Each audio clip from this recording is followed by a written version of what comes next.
Residents of Etim, Ekpo in Calabar, the Cross River State capital, are calling on the state government to come to their rescue to stop the spread of the gully that is fast sweeping their properties. They also want a deployment of security operatives to check the operation of hoodlums who take advantage of the disaster to rob them. Meanwhile, NEWMAP, the body saddled with the responsibility of addressing the menace of Gully Erosion in Southeast, is assuring the residents of its intervention soonest.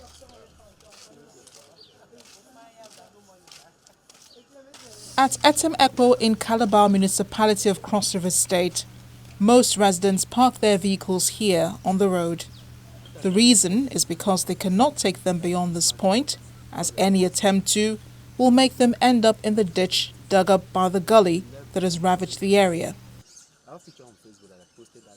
The gully does not only restrict the movement of residents, it has also stopped buildings under construction such as these. It has even claimed this house and made it unsafe for use. The ones behind are not entirely safe, as they might be next if the spread of the gully is not checked.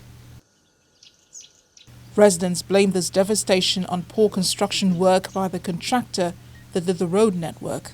This place was a road coming in from up, down, but the wrongful termination of this contract, which was done by our government, by pushing the water in, it has now eroded the whole area, creating this gully here.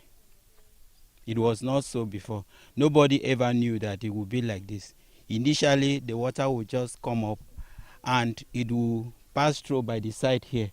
But when the road was made, the volume of water that was coming in became greater, and it started eroding gradually until when it gets to this point. The residents don't look happy as they talk about their loss. It has taken 3 houses, and 2 now are also in a very bad state, which the owners have left for elsewhere to settle. So we are begging government to come and do something about it. The widow of the neighbor, said to have been killed by hoodlums, is even more afraid that she might not be losing only her husband, but her home.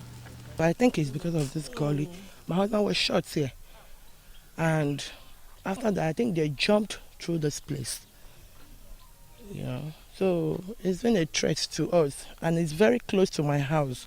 This house is already gone. This one is gone. Look at that one. Very close to my house, so it's a threat. Where will I run to? For this man, the gully is why his family no longer stay together. This cotton remain is my house. It's where we live for many years with my parents. I lost my dad, and my poor widow mother, because of this ravine, she could not stay, and none of us are able to stay there. We had to evacuate, hanging around looking for way to hide ourselves.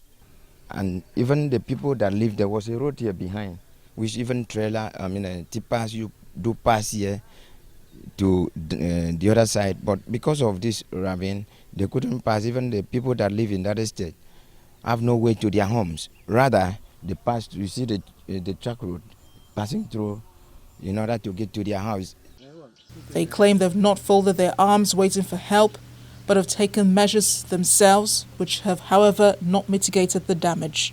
We bought pipes. There were some heavy pipes we bought from water board. We inserted them in all the gutters here. But later, as it was eroding, it now pushed out the pipes. We now bought the blue pipe, the flexible pipe. We fixed it, but the volume of water still pushed them out again. So right now, we are just at the mercy of God. We have been trying our best by contributing a little money to buy pipes and tarpaulins, even going down to plant this bamboo, but still nowhere. Government came here about, if I don't make a mistake, about 3 or 4 times. They came here. I myself, I move along with them, going down the extreme end. We move with turn with some guys here, just to guide them, going down, turning around with them. At the end of the day, they will stand with us here and snap picture, interview us, pointing your radar. At the end of the day, they will leave. Nothing happened. And we've been to NEWMAP, trying to do some finding. Fortunately, one of the staff of NEWMAP lives around this neighborhood. And we keep, confronting him and what is the situation. And he keep telling us that the contractor, the design, they are still doing the design. And it has taken more than 3 years. We are using this medium to appeal to World Bank, to federal government, to state government to come to our aid, including NEWMAP. And of course, NEWMAP from time to time, they came in here to take picture of the place, invite us and address us that they will come to our aid, but to no avail. Although it's accused of delayed response, the chairman of NEWMAP has good news for the residents and explains the reason for the delay. The good news about that site is that we already have a design that has been subjected to a lot of diligent check by the quality control firm in Abuja, as well as the World Bank, and that design has been approved. We have also gone beyond just approval of the design. We have been able to have that incorporated into our 2018 work and procurement plan for the project, and we are in the process of ensuring that the bidding document for that site, that the World Bank grants a no objection to the bidding document of that site. And once we have that no objection, we'll go ahead and advertise for contractors to bid for that site. So we have advanced significantly in attempt to address that site.